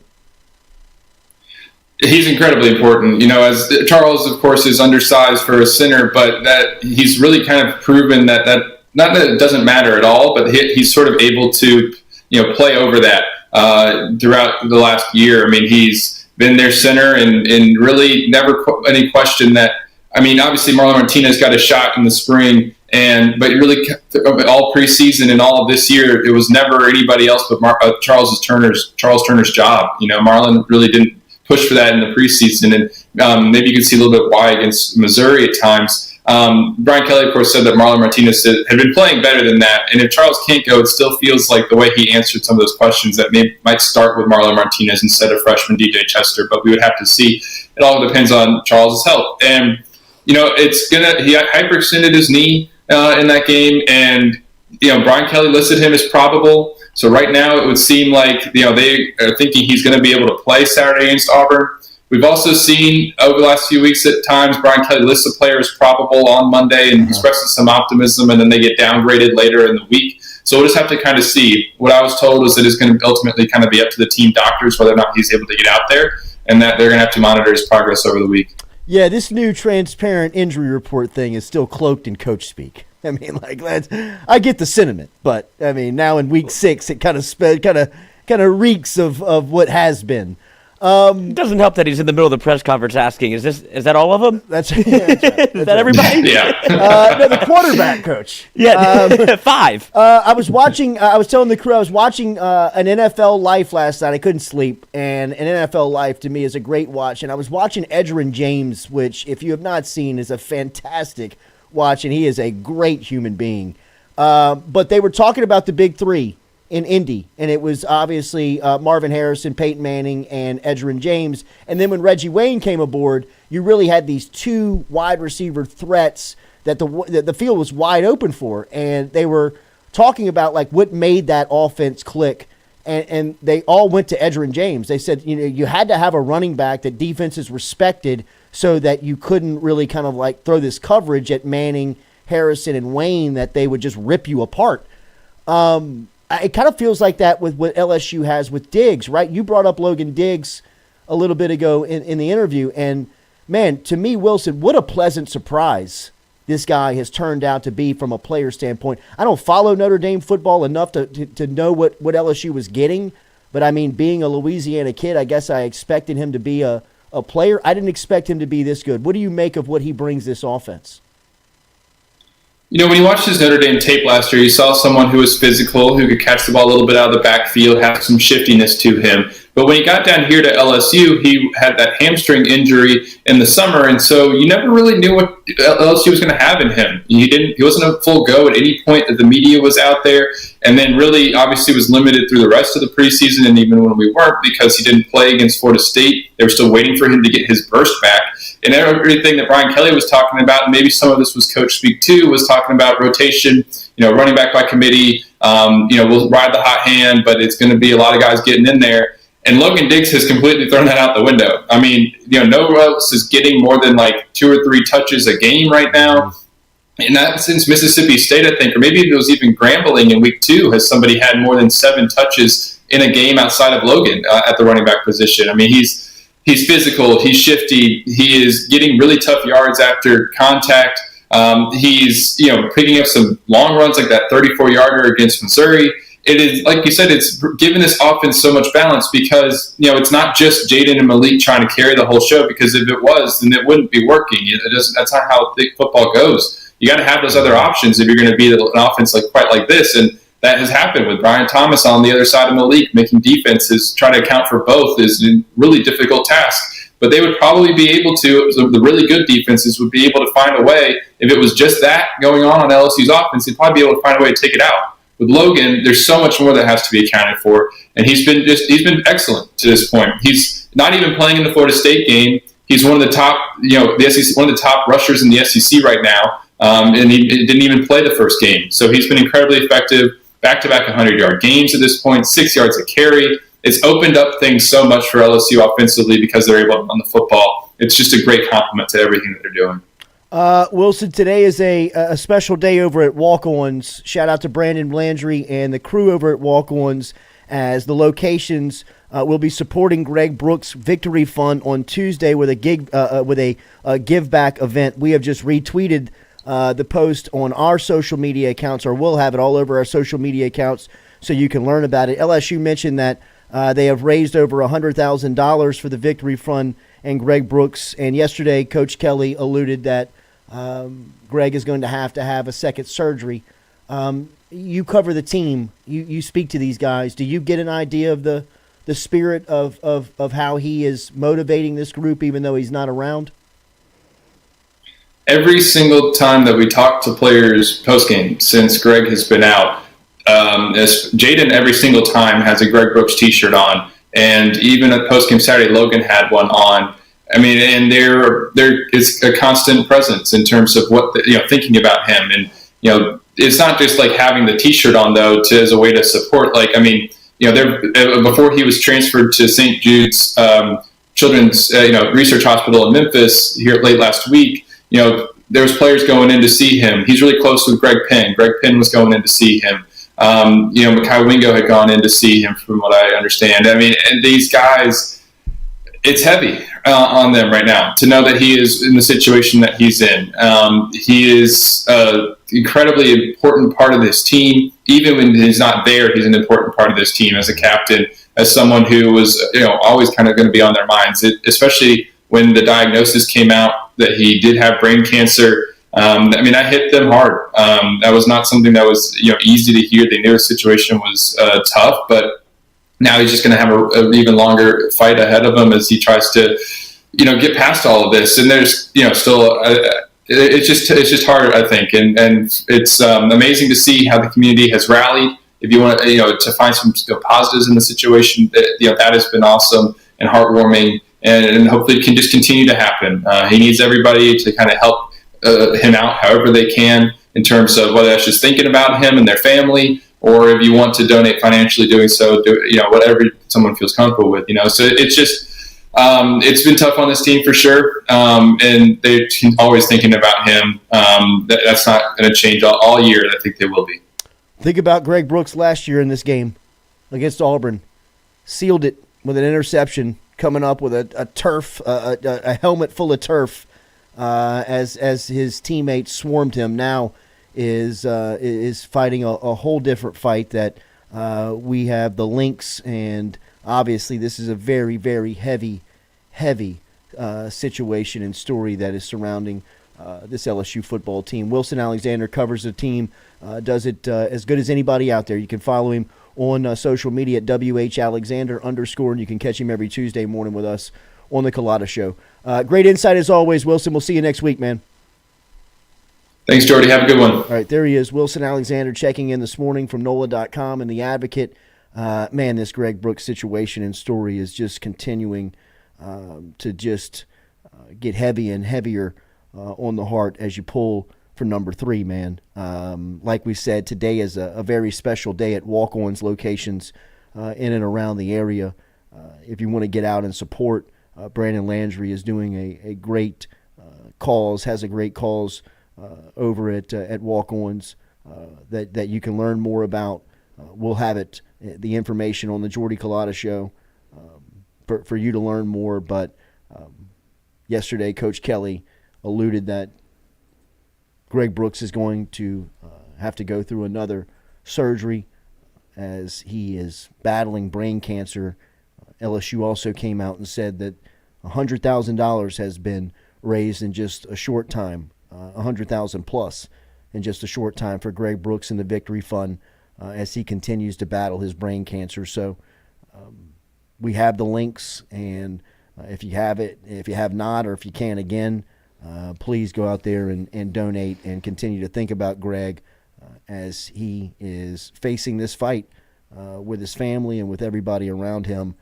This LSU football team continues to use him as not only a source of motivation, but really the centerpiece of the team. And listening to what Wilson has to say of how much they talk about him, they reference him, they always are mentioning him when just talking everyday life, not just football. So thinking about thinking about Greg Brooks, thinking about his family, his grandmother, everybody that's in and around him as they fight this fight, because man, it is daunting. I was speaking to an LSU administrator last night, actually had dinner with one, and just talking about how, he's a father, I'm a father, how, this is something you just never want your kid to be in this situation. And the situation for Greg right now is very trying. And,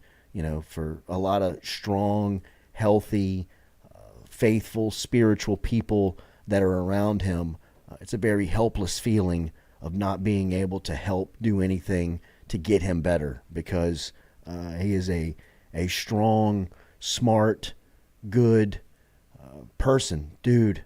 And for him to be fighting like he is right now, I think is affecting a lot of people around him. So continue to think about him, continue to pray for him, his family, everybody around that situation, as I know he's going to pull through. I know he's going to be healthy. That's the only way I can think of it. That's the only way I can see it, and continue to pray for him and pull for him and think about his family. We will have the link live. The link is live all over LSU football social media. We'll have it on our social media. We'll have it all over the place for the access. So if you can, if you have, if you want to again, please donate. We'll be back with more of the show and close it out here on the Culotta Show here on this Tuesday.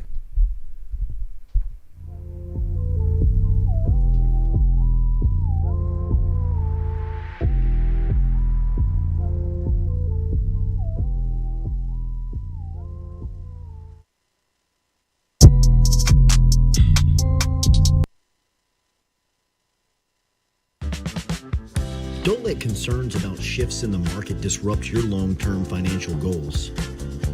Edward Jones financial advisor Daniel Newman can help. He'll work with you on an investment strategy for long-term results. Edward Jones can give you the tools and knowledge for a steady approach to hitting your financial targets. Get started today by calling Daniel Newman at 225-261-8262, 225-261-8262. Edward Jones, member SIPC.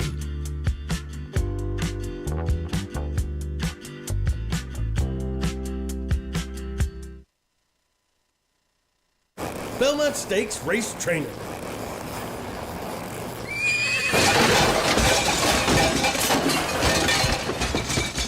I'm sticking to roofing. Roof, roof, go roof. Phil's Oyster Bar, a staple of South Louisiana since 1945, located in Southdown Shopping Center and online at philsoysterbar.com. If you log online, you can learn about the private party schedule, the catering menu, and even order online. Daily lunch specials Monday through Friday. Learn about the history when Gus Piazza took it over in the early 70s, made it an absolute stop-in for everyone who came through Baton Rouge, and now Anthony, his son, carrying on the tradition. Phil's Oyster Bar, Southdown Shopping Center, and online, philsoysterbar.com. All right, buddy. Make it a good shot. Oh, yeah.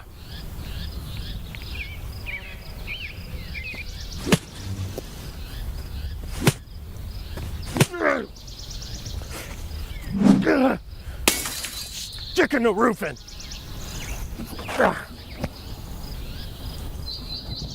For a hole in your roof, for a whole new roof, go roof. Roof, roof, go roof.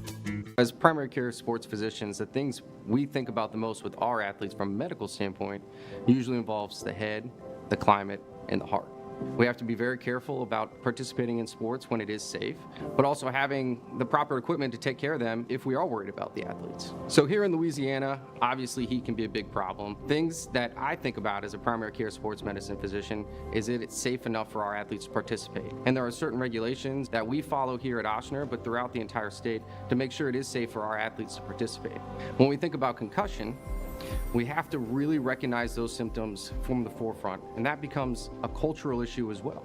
As for the heart, screening exams are by far the most important thing that we can think about. We go through a series of questions, but also listen to the athlete's heart and ask about family history and other symptoms they may have had in the past. By doing so, we can identify and potentially screen out athletes to make sure that they are safe to participate in the sports that they love to do.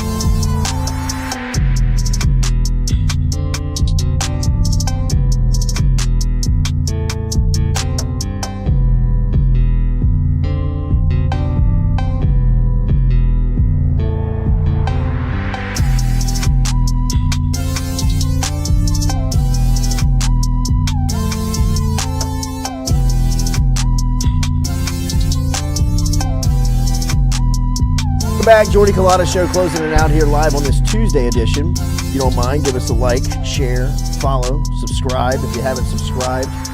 We appreciate you being out there, being here every day with us, finding our content. We're on podcast formats as well. Wherever you catch the show on podcast, you can get the Jordy Culotta Show. If you don't mind, give us a follow there, subscribe.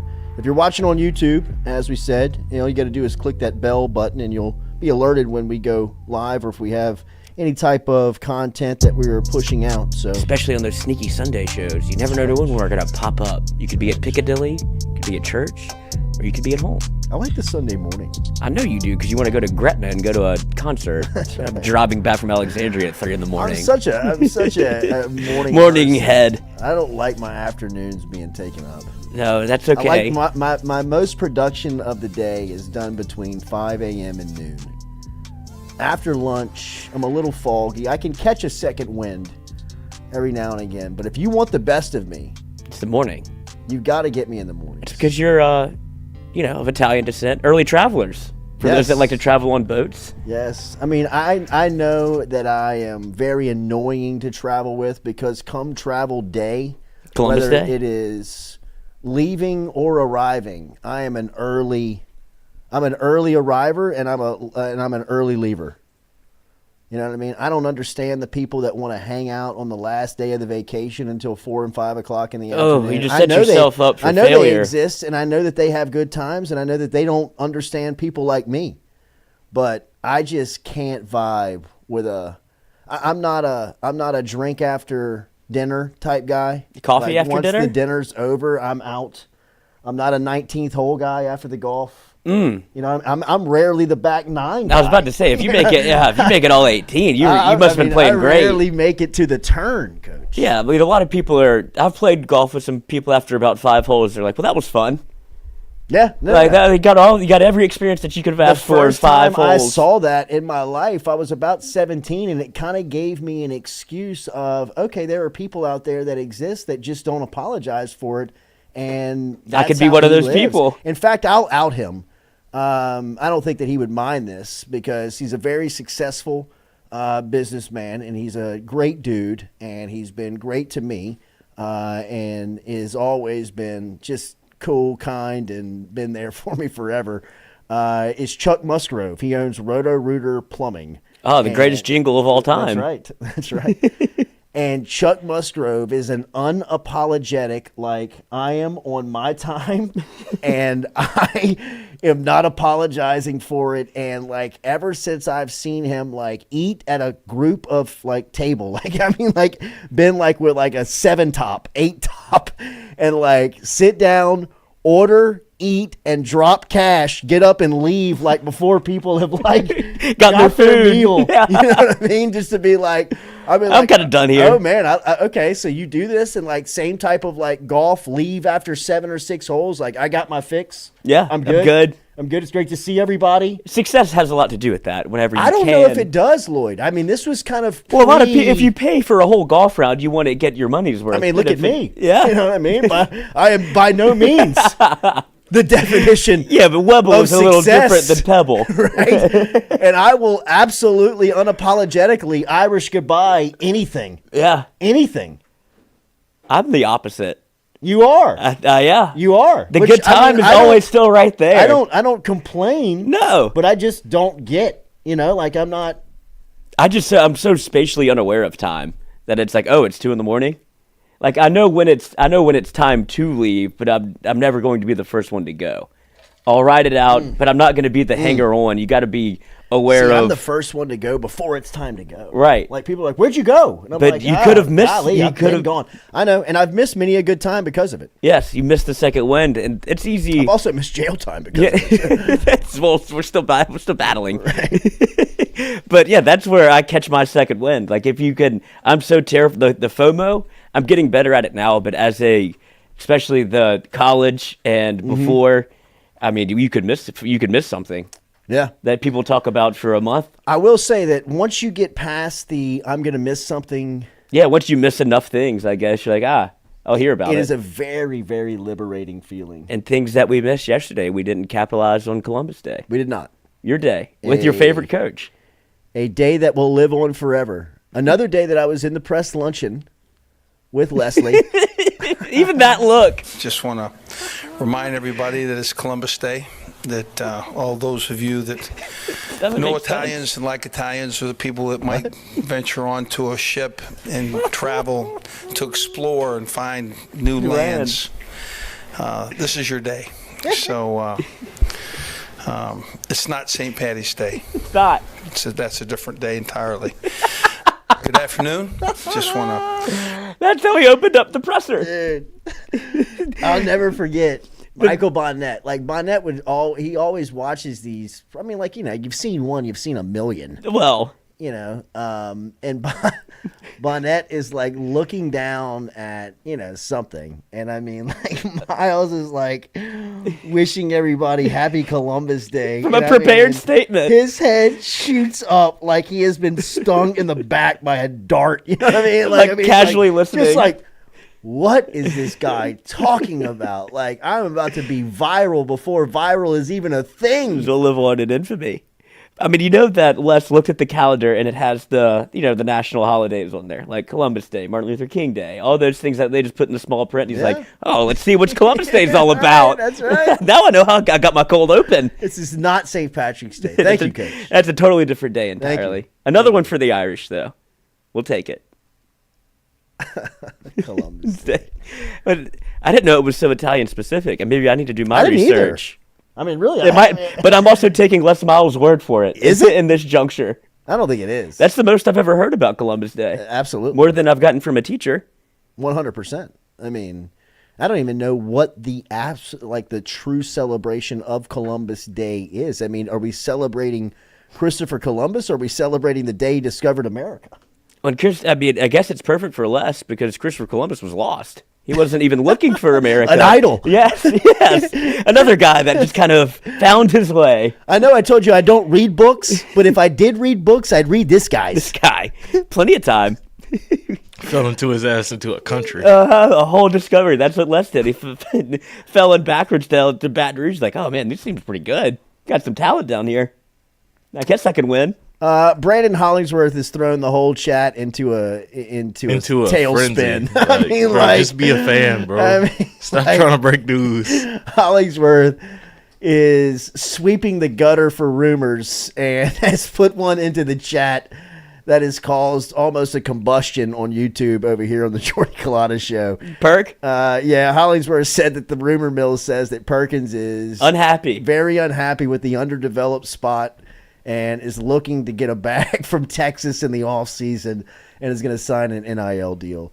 Look, might be true, but I do think there is an SEC transfer rule, right? Like, you can't transfer from school to school. And I don't know if that takes shape on July 1st when Texas officially joins the conference. Yeah, he's going to leave in the middle of the year. He's going to join. He's going to leave at Christmas break. Yeah. But I mean, we're talking about the same Harold Perkins who... I will say this. That LSU ain't losing Harold Perkins. No NIL deal. I mean, like... We're talking about the same Harold that didn't pick up his NIL checks on time. That's not what he's concerned with. That's right. So I think Perkins will be all right. I think Perkins got money in the bank. I think that the people around Perkins are very loud. Right? Yeah, they get filled access. The people that want that are supporting Perk in his bloodline are very loud and boisterous. I don't think we've ventured down that hall as well. Right, that's right. Uncle Kev. They say no, that's not Uncle Kev. Well, how to talk to somebody? Don't call Uncle Kev again. Take it down. We can't. We don't know how. But delete the channel. Yeah. Brandon Hollingsworth is from his GMFS desk this morning, laughing and typing at all of you melt. But this is how rumors get started, as Brandon. He starts a rumor in week 6 after Perkins has his best game for LSU. After Perk has an interception, and seemed plenty happy. Go back to work. Take Doug Bickley and the crew. Yeah, early lunch. That's what you do at these jobs, right? You're on every message board. You're listening to every podcast, and then you're like, I think Perkins is leaving. Let me see if I can start something. Let's see if this has any legs to it. Perk's gonna leave. Miserable guy Jeff out there bites on this one. Yeah. Well, it's because he's underdeveloped. Didn't play the young guys. I appreciate everybody being out there. Make sure to hit that like button, share button, comment button. As we say, we're brought to you every day by RMB Builders, rmb-builders.com, or on Instagram at RMB Builders. You can find them there. Tomorrow morning we'll be back with you. Brooke will be here. We'll also talk to Jacques on our regular Wednesday lineup, as Jacques is. Today we had to reschedule Brooke because of her late flight in and back from New York last night. So we'll get our Saints news tomorrow from our New Orleans football correspondent as Brooke Kirchhoffer will be here at 7:45. We'll also talk to Jacques tomorrow morning as well. Happy post-Columbus Day to everybody out there. Eat Italian because we celebrate Italians on Columbus Day. That's right. According so to Leslie. The first thing you got a history report? Yes, the first thing up Thank on you. Google without even clicking any farther. Thank you. Is, first link? Yes, the landing in the New World on October 12, 1492. Columbus sailed the ocean blue, as we all know. It celebrates the cultural heritage of Italian Americans. Many scholars believe Columbus was born in Genoa, Italy. Okay. So he's one of the forefathers. One of the good guys. I didn't know he was on our team. There you go. You got to claim him. Big pickup post-Columbus Day. Yeah. We got to recruit. I never took Leslie's word for it, but all along, he knew what he was the old talking about. dipshit knew what he was talking about. We might have stumbled into his honey hole. That's right. That's right. This could be where he shines. Blondes in history. Yes. Don't ask me about clock management. That's right. Send the intern in. Let me tell her about Columbus Day. Oh, this is what you're studying? Let me take a peek at that book. Oh, I noticed you had green on. What do you know about Patrick? Yes, well, we're on holidays. You see Mike Ryan yesterday? Yes. It felt like an all-time melt. Yes, it felt like I've had that feeling. Yeah, he was exercising some demons there. Yes, I've had the same man, of the same ilk as Les Miles was Mario Cristobal. Oof. And Cristobal blaming it on Shannon Dawson, Louisiana native. Clinton, Louisiana. That's native. Louisiana for you. We'll take the fall. That's cheap, man. Well, not only did he's pivoted to Shannon Dawson. At first, it was the player. Got to hold on to the football there. Yeah. Right. I mean, or you could just have one snap and one knee, and nobody has to hold on to anything for longer than a second. Cristobal. You'd be holding on to a game ball. Miami, please keep that guy. Yep. I mean, just when you thought you were getting relevant again. This is Ed Orgeron's fault. Everybody started following the model. Right. Sam Pittman, his seat's warming up. Mario Cristobal. Oregon's like, oh, thank you. Look what we found. Let me lead a cheer for you. Yeah. Woo! Sis boom ba. Rah, rah, rah. Beat the drum. Boom, boom, boom. Nah, it's not going to work this time. Oh, shit. They're mad. Come back with us tomorrow morning, 7 a.m. Have a great day. Click Here Digital Studios online, clickheredigital.com.